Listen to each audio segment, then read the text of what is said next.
মোৰ আকৌ যিমান দিন গৈ আছে সিমান দিন আকৌ মিত্ৰতাৰ প্ৰতি জোৰটো বাঢ়ি গৈ আছে। সঁচা কথা ক'বলৈ গ'লে আমি ৰাইজৰ দলে মিত্ৰতাৰ প্ৰতি অধিক দায়বদ্ধ হৈ গৈ আছোঁ। যিমান দিন আহিছে আমি সিমান দিনে এটাই কথা ভাবি আছোঁ যে বিজেপিক যদি পৰাভূত কৰিব লাগে তেতিয়াহ'লে মিত্ৰতাত থাকিবই লাগিব। সেইকাৰণে মই আকৌ এবাৰ ৰিপিট কৰি কওঁ আপোনালোকক, ৰাইজৰ দল মিত্ৰতাৰ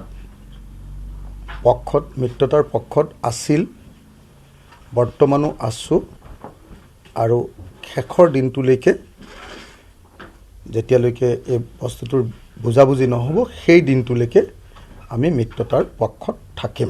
মানে বহুত বেছি সমষ্টিৰ কথাও নহয় হা, কিমান দিন ৰখিব আৰু বহুত বেছি 2-3টামান সমষ্টিৰ কথা তেওঁলোকে এগ্ৰি কৰি দিলেই মিত্ৰতাটো শেষ হৈ যায়।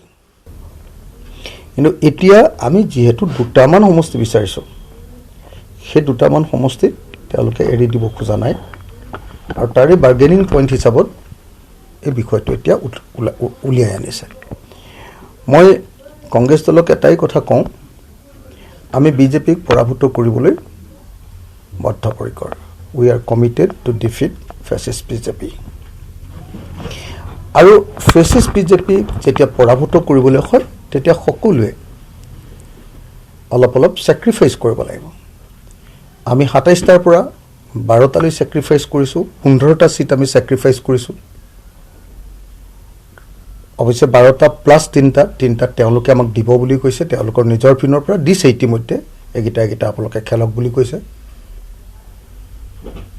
গতিকে মই ক'তো জটিলতা দেখা নাই।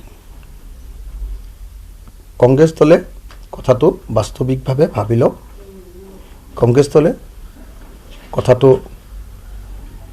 বিজেপিক পৰাভূত কৰাৰ স্বাৰ্থত কথাটো বিবেচনা কৰক আৰু মই আশা কৰোঁ যে আজিৰ দিনটোৰ ভিতৰতে বা কাইলৈৰ ভিতৰতে আমাৰ যিটো স্থবিৰতা আহিছে বা অকণমান গতিশীলতাটো কমিছে, সেই গতিশীলতাটো পুনৰ আহিব আৰু আজি বা কাইলৈৰ ভিতৰতে মই আশা প্ৰকাশ কৰোঁ আপোনালোকে